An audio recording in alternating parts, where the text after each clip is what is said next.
Hello students, welcome to our channel simply mathematical. आज के इस वीडियो में हम सॉल्व करेंगे problem 17 to 22 of exercise 7.9 of chapter 7 integrals class 12th maths. ठीक है, तो मैंने प्रॉब्लम 1 to 16 पहले ही सॉल्व किए हैं, तो प्रीवियस वीडियोस आप चेक कर सकते हो। अब हम स्टार्ट करेंगे प्रॉब्लम 17। यहाँ पर जो क्वेश्चन है वो है इवेल्युएट द डेफिनेट इंटीग्रल। ठीक है, evaluate the definite integral integral 0 to π/4 of 2 sec² x plus x³ plus 2 dx। ठीक है, तो यहाँ पे हमको ये जो डेफिनेट इंटीग्रल है उसको इवेल्युएट करना है। तो आपको पता है यहाँ पे स्टेप 1 और स्टेप 2 होता है इस मेथड में, जब आप डेफिनेट इंटीग्रेशन करते हो तब, तो वो मेथड हमें यहाँ पर लगाना है। ठीक है, तो शुरू करेंगे 17th प्रॉब्लम। तो क्वेश्चन है 0 to π/4 of 2 sec² x plus x³ plus 2 dx। ठीक है, तो यहाँ पर स्टेप 1 शुरू करेंगे। तो स्टेप 1 है इवेल्युएटिंग द इनडेफिनेट इंटीग्रल, मतलब कि integral of 2 sec² x plus x³ plus 2 dx। ठीक है,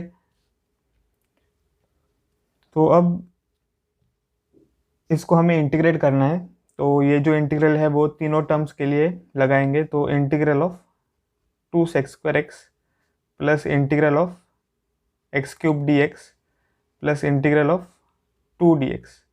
ठीक है, तो यहाँ से हमें क्या मिल जाएगा, ये जो पहला इंटीग्रल है उससे हम ये जो कांस्टेंट है 2 वो बाहर लेंगे। तो 2 times integral of sec² x dx plus integral of x³ dx। ठीक है, तो सेकेंड इंटीग्रल मैंने वैसे का वैसा यहाँ पर लिखा है, और थर्ड इंटीग्रल से हम ये जो कांस्टेंट 2 है वो बाहर लेंगे। तो 2 टाइम्स इंटीग्रल ऑफ 1 dx। तो यहाँ से हमें क्या मिल जाएगा, 2 times integral of sec² x होगा 10x प्लस यहाँ पे integral of x³ which is x⁴ divided by 4। ठीक है, प्लस 2 टाइम्स इंटीग्रल ऑफ 1, तो यहाँ पे आ जाएगा 2 times integral of 1 is x। ठीक है, तो इंटीग्रल का आंसर हमें क्या मिला है, 2 10x plus x⁴ divided by 4 plus 2x। तो स्टेप 2 हमें अब शुरू करना है।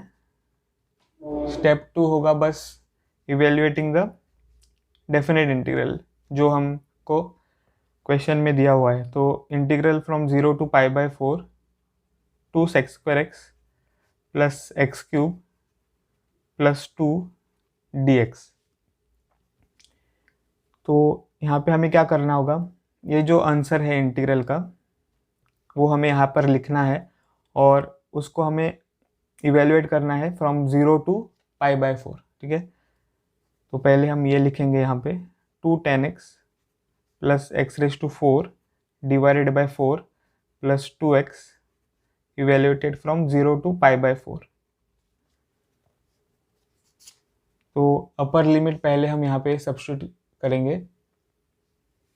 तो आपको क्या मिल जाएगा, 210 π/4 plus π/4 raise to 4 divided by 4 plus 2 multiplied by π/4, फिर माइनस ब्रैकेट, ये जो लोअर लिमिट है उसको इस एक्सप्रेशन में सब्स्टिट्यूट करेंगे। तो हमको मिल जाएगा 2 times 10 of 0 plus 0⁴ divided by 4 plus 2 times 0।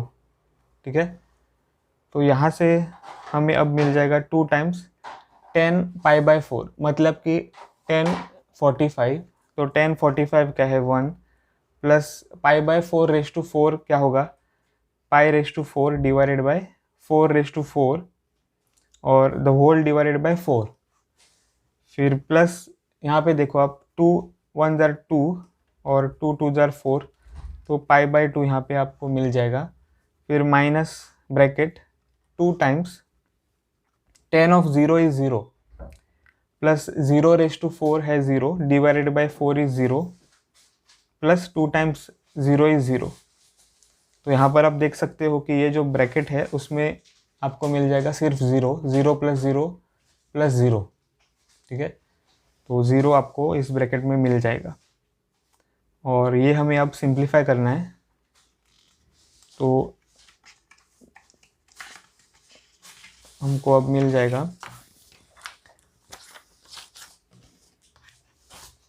Equal to 2 multiplied bye 1 है यहाँ पर, ठीक है। 2 मल्टीप्लाइड बाय 1, अब वो मैंने लिखा है वहाँ पर 2 प्लस π⁴ डिवाइडेड बाय 4⁴ है यहाँ पर, ठीक है। और फिर डिवाइडेड बाय 4, तो ये क्या बन जाएगा π⁴ डिवाइडेड बाय 4⁵, ठीक है, प्लस π/2 ऐसे हमें मिल जाएगा। तो 2 plus π⁴ divided by 4⁵ plus π/2 minus 0, ठीक है। तो ये बस हमको सिंप्लीफाई करना है। तो यहाँ पर हमको मिल जाएगा 2 प्लस π⁴ डिवाइडेड बाय 4⁵ क्या होगा, 4:5 अगर हम कैलकुलेट करें तो आपको ये पता है कि 4³ इज 64, और बस हमें 4:2 64 को मल्टीप्लाई करना है, मतलब कि 16 64 को मल्टीप्लाई करना है। तो 64 multiplied by 16 is 6 multiplied by 4 is 24, 6 multiplied by 6 is 36 plus 2 is 38 plus 1 multiplied by 4 is 4 और 1 मल्टीप्लाइड बाय 6 इज 6। अब यहाँ से हमें क्या मिल जाएगा 4, 8 प्लस 4 इज 12, फिर 6 प्लस 3 इज 9 प्लस 1 इज 10, ठीक है। तो 1024 ऐसे हमें मिल जाएगा प्लस π/2। तो ये आंसर होगा प्रॉब्लम नंबर 17 का, ठीक है। अब हम सॉल्व करेंगे प्रॉब्लम 18। तो प्रॉब्लम 18 है integral 0 to π sin² x/2 minus cos² x/2 dx, ठीक है। तो इसे अब हम सॉल्व करेंगे।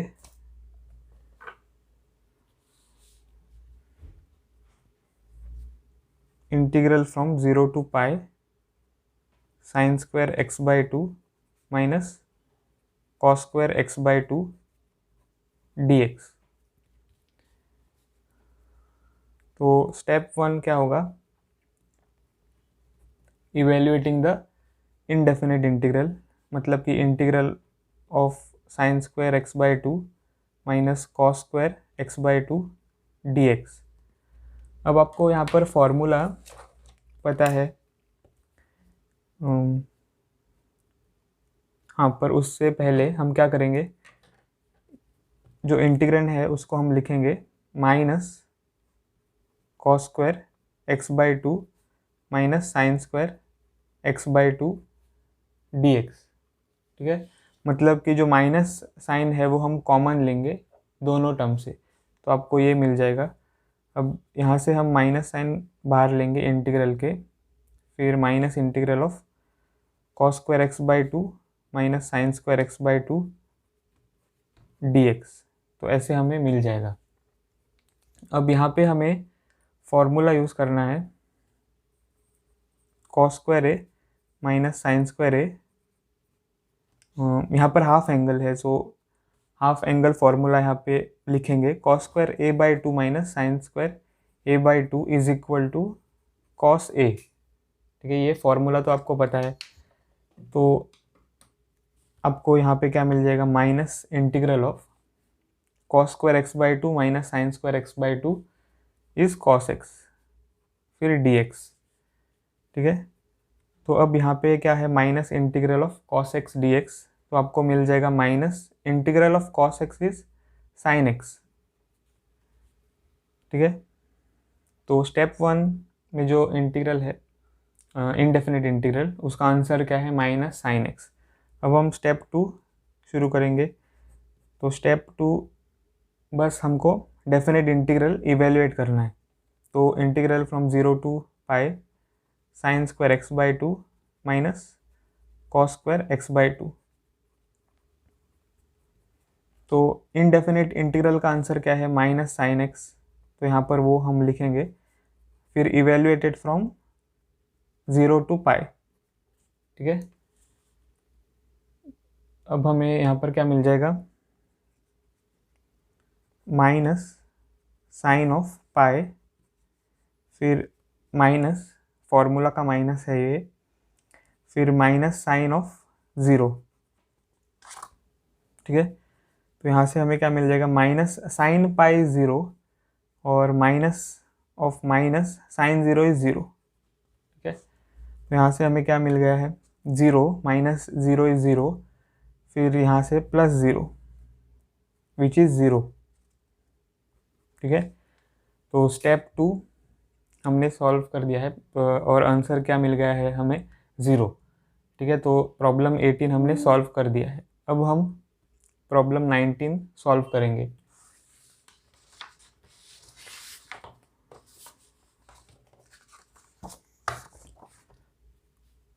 तो प्रॉब्लम 19 है, integral from 0 to 2 6x plus 3 divided by x square plus 4 dx, ठीक है। अब यहाँ से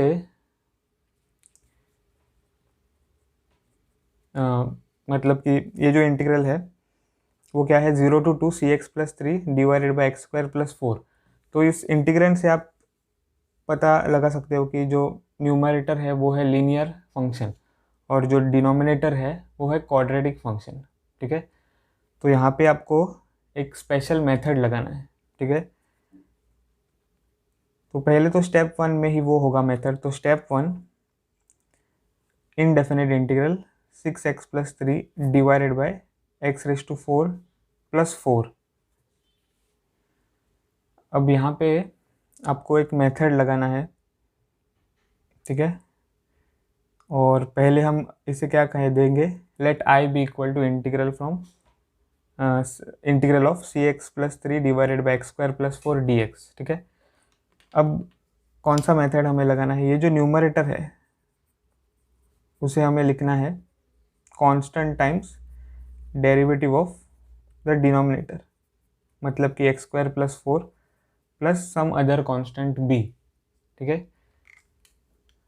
तो यहाँ से आपको अब क्या मिल जाएगा,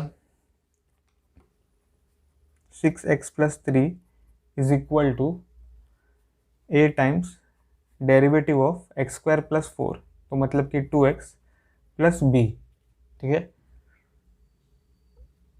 इस इक्वेशन को हम क्या कहते हैं, इक्वेशन स्टार। जो इक्वेशन फर्स्ट इक्वेशन के बाद में आता है, ठीक है, सेकेंड इक्वेशन मेथड का, उस इक्वेशन को हम कहते हैं इक्वेशन स्टार, ठीक है। तो यहाँ से अब हमें a और b फाइंड करना है। तो उसके लिए हम क्या करेंगे, ये जो राइट हैंड साइड है वो सिंप्लीफाई करेंगे। तो 6x plus 3 is equal to 2a multiplied by x plus b, ठीक है। अब बाय कंपेयरिंग द कोएफिशिएंट्स,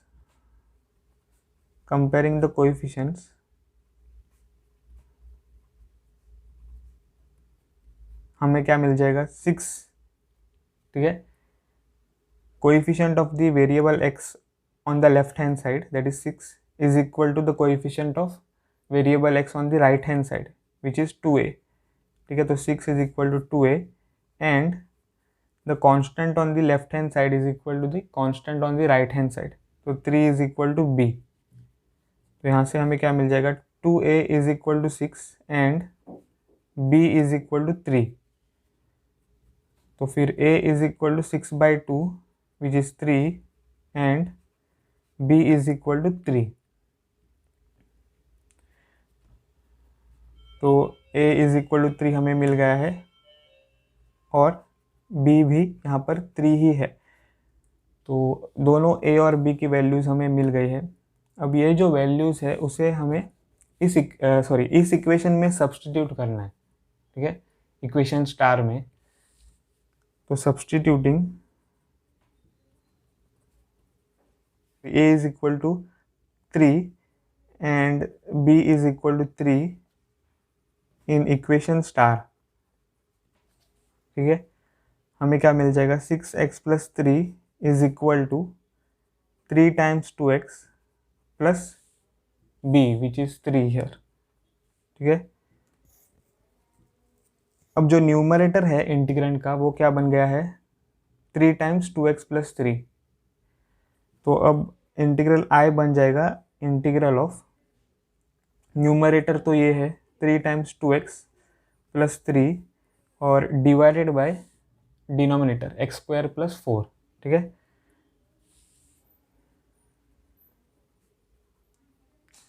अब हम क्या करेंगे, न्यूमरेटर जो है इंटीग्रेंड का वो सेपरेट करेंगे। तो integral of 3 times 2x divided by x square plus 4 plus 3 divided by x square plus 4। तो यहाँ से हमें अब क्या मिलेगा, अब जो इंटीग्रल है वो दोनों टर्म्स के लिए स्प्लिट करेंगे। तो integral of 3 times 2x divided by x raise to 4 x square plus 4 dx plus integral of 3 times 1 by x square plus 4 dx, ठीक है।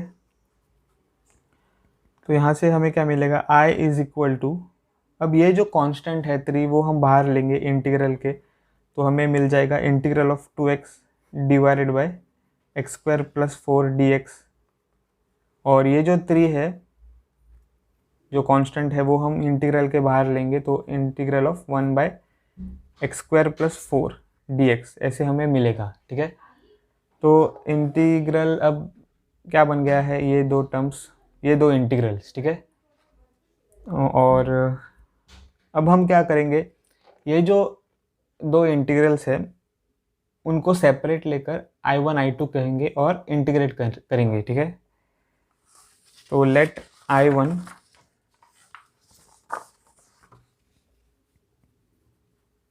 B equal to integral of 3 constant बाहर मल्टीप्लाइड है, integral of 2x divided by x square plus 4 dx, ठीक है। तो अब हम यहाँ क्या करेंगे, सब्स्टिट्यूशन मेथड लगाएंगे, क्योंकि अगर आप इस डिनोमिनेटर का जो डेरिवेटिव है वो देखें तो वो 2x है जो न्यूमरेटर में आता है, ठीक है। तो put x square plus 4 is equal to t, और यहाँ से हमें क्या मिल जाएगा, derivative of x square is 2x, फिर dx is equal to dt, ठीक है। तो अगर हम इस इंटीग्रल को लिखे 3 times integral of 1 by x square plus 4 multiplied by 2x dx, ठीक है। तो अब I1 हम क्या लिख सकते हैं, I1 is equal to integral of 3 times integral of 1 by x square plus 4 क्या है यहाँ पर t, और 2x dx क्या बन जाएगा dt, ठीक है।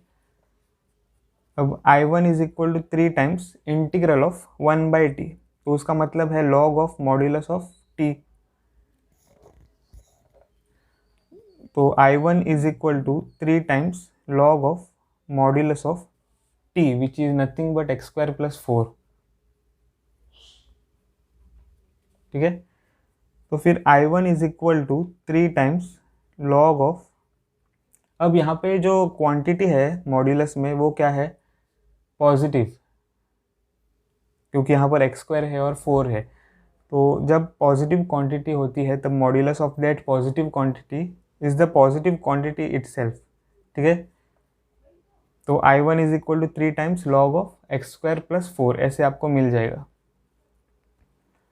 अब यहाँ पे हमें I2 लेना है जो कि सेकेंड इंटीग्रल बन जाएगा, ठीक है। ये जो इंटीग्रल है 3 times integral of 1 by x square plus 4 dx, ठीक है। तो let I2 be equal to integral of oh यहाँ पर भी 3 बाहर मल्टीप्लाइड है, तो 3 times integral of 1/x² + 4 dx, ठीक है। तो I2 is equal to 3 times integral of 1/x² + 4 जो है वो हम लिखेंगे 2² dx, ऐसे हम लिखेंगे। तो हमें क्या मिल जाएगा, I2 is equal to 3 times. अब यहाँ पर हमें फॉर्मूला यूज़ करना है, कौन सा, integral of 1/x² + a² which is nothing but 1/a tan inverse of x/a, ठीक है। तो ऐसा हमें I2 मिल जाएगा। अब I1 और I2 दोनों के आंसर हमें मिल गए हैं, तो अब हम इंटीग्रल I लिखेंगे यहाँ पर। तो इंटीग्रल I कैसा बना है, I1 + I2 करके, ठीक है, यहाँ पर। तो I1 का आंसर हमें यहाँ पर लिखना है प्लस I2 का आंसर। तो I1 is 3 times log of x² + 4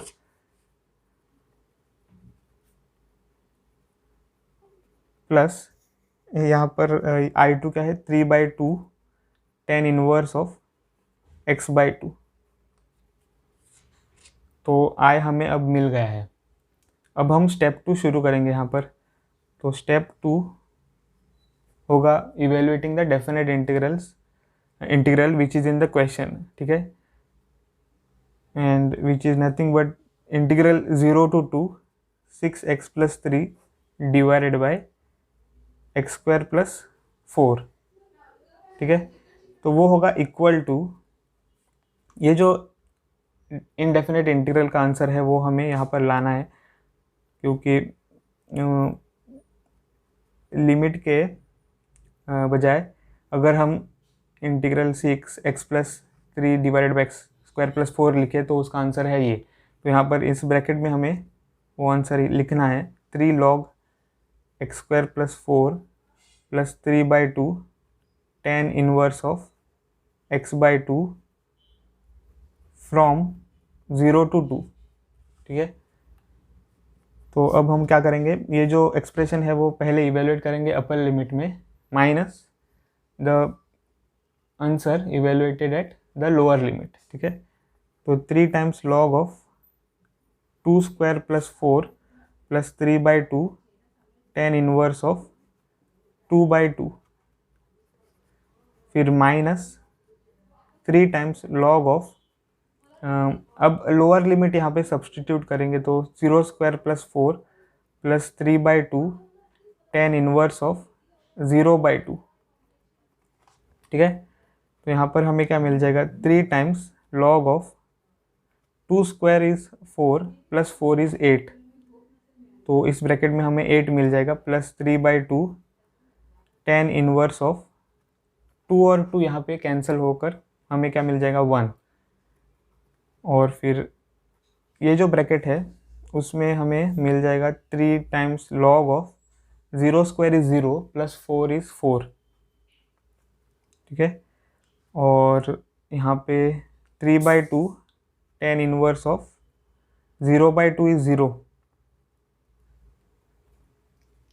तो ये हमें मिल जाएगा। अब हम ये जो एक्सप्रेशन हमें मिला है उसे बस सिंप्लीफाई करेंगे, तो हमें मिलेगा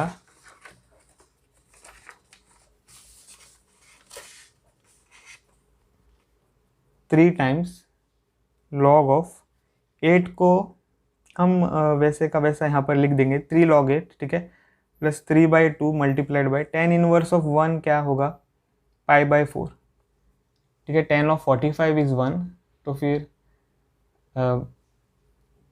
tan इनवर्स ऑफ 1 इज 45, मतलब कि π/4, फिर -3 log ऑफ 4 और प्लस 3/2 tan इनवर्स ऑफ 0, तो tan इनवर्स ऑफ 0 है 0, तो 0 मल्टीप्लाइड बाई 3/2 होगा 0, तो आपको यही एक टर्म मिलेगा इस ब्रैकेट में, सेकंड ब्रैकेट में।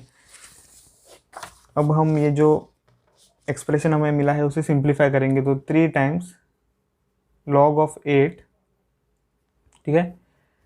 अब ये दोनों जो टर्म्स है उसमें से हम 3 कॉमन लेकर ब्रैकेट में जो बचेगा वो लिखेंगे, log 8, ठीक है, माइनस log ऑफ 4 और माइनस 3 पाई/2 मल्टीप्लाइड बाय 4 इज 8।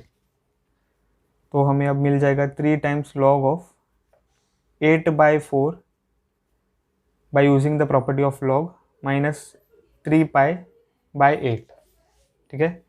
तो यहाँ पर हमें मिल जाएगा 3 log ऑफ 4 1 ज़ार 4, 4 2 ज़ार 8, फिर माइनस 3 पाई/8 ऐसे हमको मिल जाएगा, ठीक है।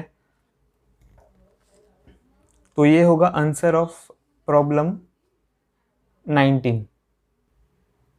और यहाँ पर जो साइन है, ठीक है, 3 पाई/8 उसका साइन क्या है, प्लस, तो ये प्लस बन जाएगा यहाँ पर, ठीक है। 3 log 2 प्लस 3 पाई/8 ये आंसर होगा, ठीक है, प्रॉब्लम नंबर 19 का। अब हम सॉल्व करेंगे प्रॉब्लम 20। तो प्रॉब्लम 20 है integral from 0 to 1 x multiplied by e raise to x plus sine pi x divided by 4 dx, ठीक है। तो अब यहाँ पर हम क्या करेंगे, स्टेप 1 शुरू करेंगे। तो स्टेप 1 बस इनडेफिनेट इंटीग्रल हमको इवेलुएट करना है यहाँ पर। तो integral of x multiplied by e raise to x plus sine pi x multiplied by divided by 4 dx, ठीक है, इसे हमें इंटीग्रेट करना है। तो यहाँ पर हम इस इंटीग्रल को पहले कहेंगे let i be equal to integral, ठीक है, और फिर हमें ये जो इंटीग्रल है वो स्प्लिट करना है दोनों टर्म्स के लिए। तो i is equal to integral of x multiplied by e raise to x d x plus integral of sine pi x multiplied divided by 4 dx, ठीक है। तो अब यहाँ पे पहले हम क्या करेंगे, ये जो इंटीग्रल है उसको I1 कहेंगे। तो let I1 be equal to integral of x multiplied by e raise to x d x. तो यहाँ पर हमें product of integration formula use करना है, मतलब कि इंटीग्रेशन बाय पार्ट्स। तो लायट रूल यहाँ पर हमें यूज़ करना है। तो x जो है वो है अलजेब्राइक फंक्शन। तो अलजेब्राइक फंक्शन जो है वो एक्सपोनेंशियल फंक्शन के पहले आता है, तो ये होगा फर्स्ट फंक्शन, और ई रेज टू एक्स होगा सेकेंड फंक्शन, ठीक है। तो फिर I1 इज इक्वल टू, अब आपको फॉर्मूला यहाँ पर पता होना चाहिए, प्रोडक्ट रूल ऑफ इंटीग्रेशन। तो फर्स्ट फंक्शन x, ठीक है, multiplied by the integral of the second function, तो integral of e raise to x, फिर minus integral of derivative of the first function multiplied by the integral of the second function dx, ठीक है। तो I1 is equal to x multiplied by integral of e raise to x is e raise to x minus integral of derivative of x is 1, फिर multiplied by integral of e raise to x is e raise to x dx, ठीक है। तो यहाँ से हमें अब क्या मिल जाएगा, I1 is equal to x multiplied by e raise to x minus integral of e raise to x dx। तो I1 is equal to x times e raise to x minus integral of e raise to x is e raise to x, ठीक है। तो I1 का answer हमें मिल गया है। अब हम क्या करेंगे, ये जो सेकेंड इंटीग्रल है उसको I2 कहेंगे और इंटीग्रल फाइंड करेंगे। तो let I2 be equal to integral of sine pi x divided by 4 dx, ठीक है। तो यहाँ पर हम सब्सटीट्यूट कर सकते हैं पाई एक्स डिवाइडेड बाई 4, ठीक है। तो put pi x divided by 4 equal to t। तो यहाँ पर अब क्या बन जाएगा, पाई/4 dx is equal to dt। तो यहाँ से हमें मिल जाएगा dx इज इक्वल टू 4/पाई dt, ठीक है। तो ये सारे जो वैल्यूज़ है वो हमें अब सब्सटीट्यूट करने हैं यहाँ पर। तो हमें मिलेगा I2 is equal to integral of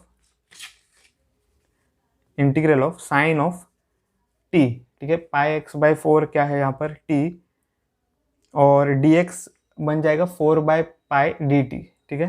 तो ये चेंजेस हमको मिल जाएंगे। तो integral of sine T multiplied by 4/π/dt, ठीक है। तो I2 अब क्या बन जाएगा, ये जो कांस्टेंट है वो हम बाहर लेंगे, तो 4/π integral of sine t d t, ठीक है। तो I2 is equal to 4/π multiplied by integral of sine t, आपको पता है माइनस कॉस टी। तो I2 अब क्या बन जाएगा, -4 cos t divided by T, ठीक है। तो I2 का आंसर भी हमें अब मिल गया है। अब हम क्या करेंगे, इंटीग्रल I जो है वो लिखेंगे। इंटीग्रल I क्या है, I1 प्लस I2, ठीक है। तो दोनों इंटीग्रल्स के आंसर हमें ऐड करने हैं। तो यहाँ पर I1 का आंसर क्या है, x multiplied by e⁻x minus e⁻x, ठीक है, प्लस I2 का आंसर, तो bracket -4 cos t by pi, ये हमको मिल जाएगा यहाँ पर।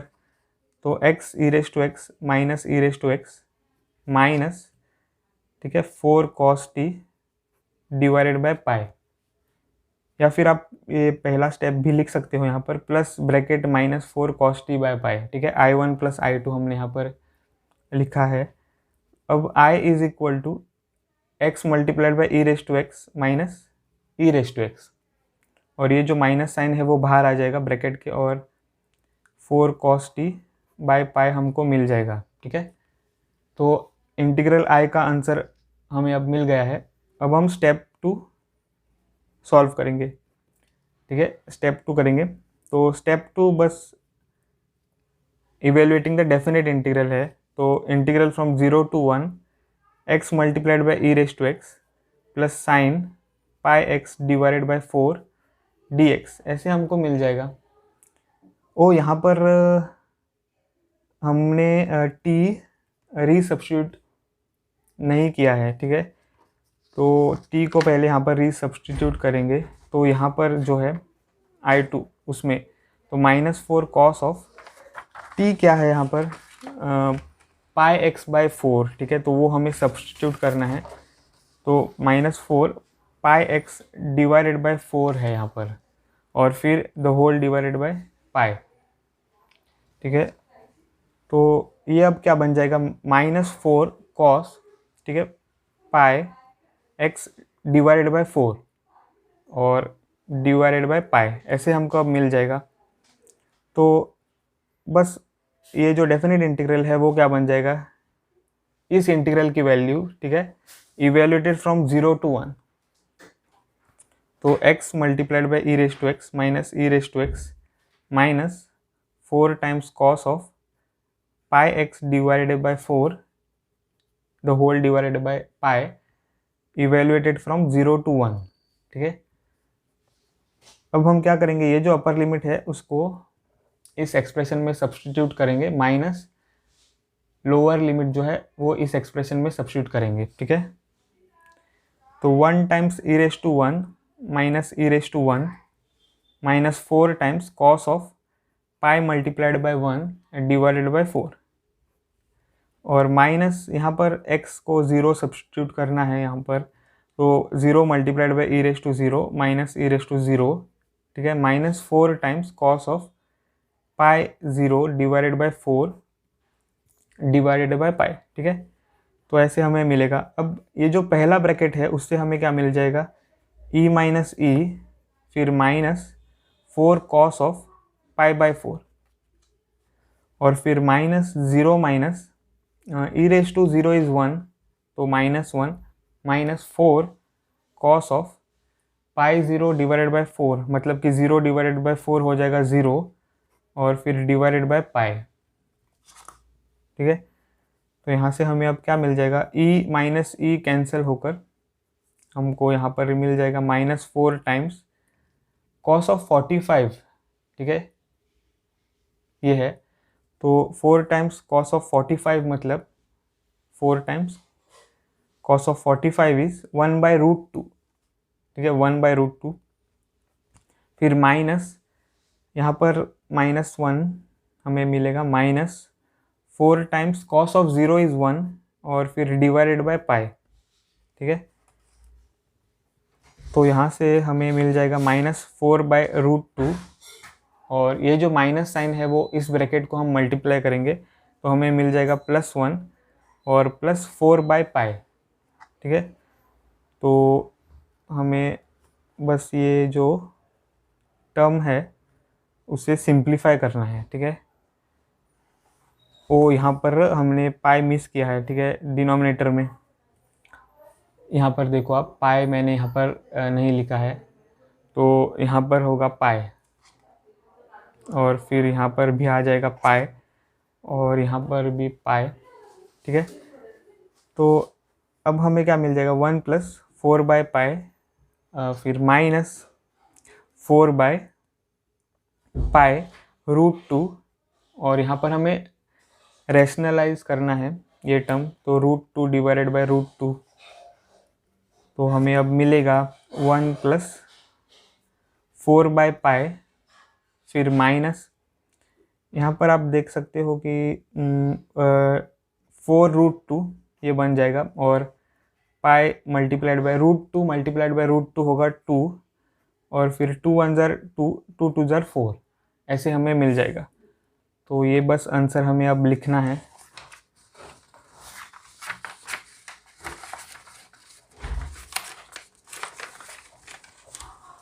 तो यहाँ पर हमें अब मिलेगा 1 + 4/पाई फिर -2√2 डिवाइडेड बाय पाई, ठीक है।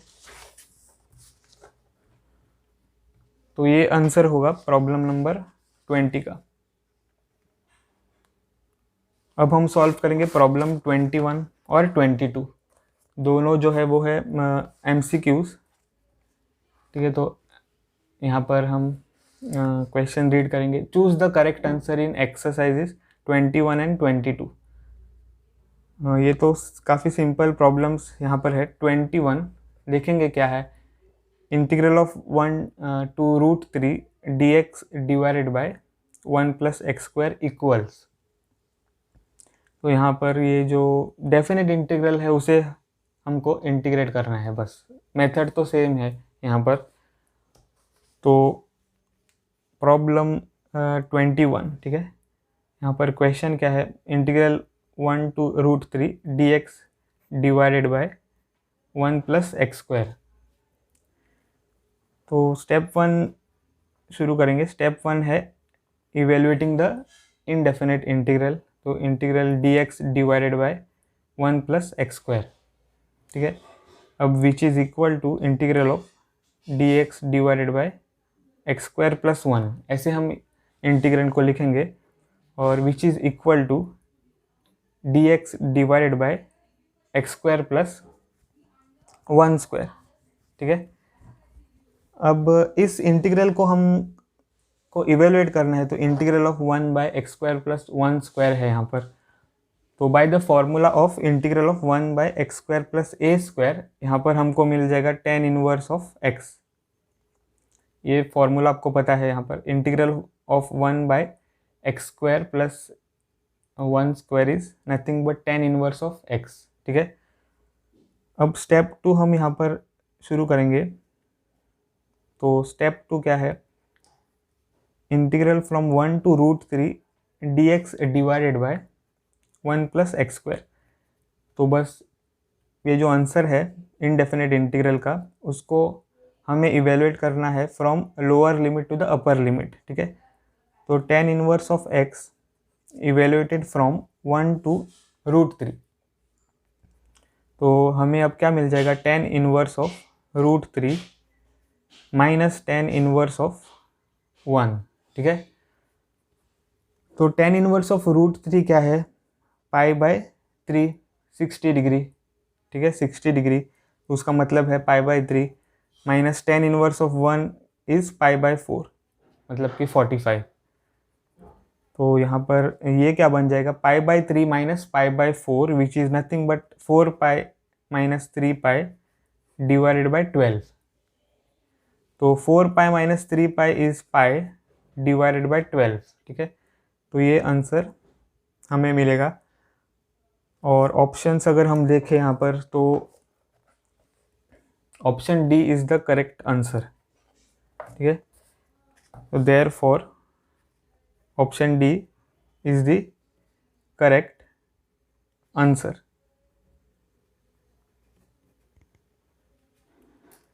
तो प्रॉब्लम 21 हमने सॉल्व कर दिया है। अब हम सॉल्व करेंगे प्रॉब्लम 22। तो प्रॉब्लम 22 है integral from 0 to 2/3 dx divided by 4 plus 9x square, ठीक है। तो स्टेप 1 यहाँ पर हम शुरू करेंगे। Step 1 is evaluating the indefinite integral. तो integral dx divided by 4 plus 9x square. तो इस इंटीग्रल को हम कहेंगे i। तो let i be equal to integral dx divided by 4 plus 9x square.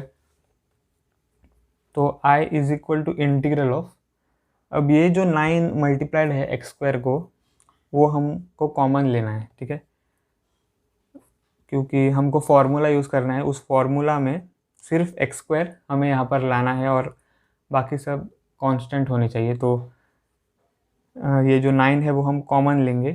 तो 9 मल्टीप्लाइड बाय 4 डिवाइडेड बाय 9 मिल जाएगा first term के लिए, प्लस x स्क्वायर, ठीक है। तो यहाँ से हमें क्या मिल जाएगा, i इज इक्वल टू, ये जो 1/9 है वो बाहर आ जाएगा, फिर integral of dx divided by x square plus 4/9। तो यहाँ से हमें क्या मिल जाएगा, i is equal to 1/9 integral of dx divided by x square plus 4/9 को हम लिखेंगे 2/3 द होल स्क्वायर, ठीक है। तो यहाँ से हमें मिल जाएगा i is equal to 1/9 multiplied by, अब यहाँ पे आपको फॉर्मूला यूज़ करना है integral of 1/x square plus a square. और वो फॉर्मूला क्या है, 1/a, तो उसका मतलब है 1/2/3 tan inverse of x divided by, ठीक है, a, तो उसका मतलब है 2/3। तो यहाँ से हमें मिल जाएगा i is equal to 1/9 multiplied by 3/2 tan inverse of 3x divided by 2, क्योंकि ये जो रेसिप्रोकल, ये जो नंबर है वो रेसिप्रोकल होकर x को मल्टीप्लाई हो जाएगा। तो ये बन जाएगा अब 3 1 जार 3 3 3 जार 9 और 1/3 मल्टीप्लाइड बाय 2 इज 6, फिर tan inverse of 3x divided by 2, ठीक है। अब हम स्टेप 2 शुरू करेंगे। स्टेप 1 का आंसर हमें यहाँ पर मिला है, तो स्टेप 2 बस क्या होगा, इवेल्युएटिंग द डेफिनेट इंटीग्रल। तो integral from 0 to 2/3 dx divided by 4 plus 9x square, ठीक है। तो ये जो आंसर है यहाँ पर वो यहाँ पर लिखना है। तो 1/6 tan inverse of 3x/2 from 0 to 2/3, ठीक है। ये हमें इवेलुएट करना है। तो 1/6 tan इनवर्स ऑफ 3 टाइम्स, ठीक है, 2/3 डिवाइडेड बाय 2, बस x को हमने क्या सब्सटीट्यूट किया है 2/3, और फिर माइनस 1/6 tan इनवर्स ऑफ, यहाँ पर देखो 3/2 है मल्टीप्लाइड बाय x बन जाएगा 0 लोअर लिमिट। तो यहाँ पर हमें क्या मिल जाएगा 1/6 tan इनवर्स ऑफ, अब ये जो 3 और 3 है कैंसिल हो जाएंगे, 2 और 2 कैंसिल हो जाएंगे, ठीक है। तो 1 यहाँ पर बचेगा, माइनस 1/6 tan इनवर्स ऑफ 0। तो 1/6 multiplied by tan inverse of 1 क्या है, π/4, और फिर माइनस 1/6 मल्टीप्लाइड बाय 0 है, ठीक है। तो यहाँ पर बस अब फाइनल स्टेप हम लिखेंगे यहाँ पर, फाइनल या सेकेंड लास्ट कह सकते हो। π/6 मल्टीप्लाइड बाय 4 इज 24, और माइनस 1/6 मल्टीप्लाइड बाय 0 क्या है 0, तो हमें मिल जाएगा π/24। अगर हम ऑप्शंस चेक करें तो option C which is pi by 24 is the correct answer. Therefore option C is the correct answer.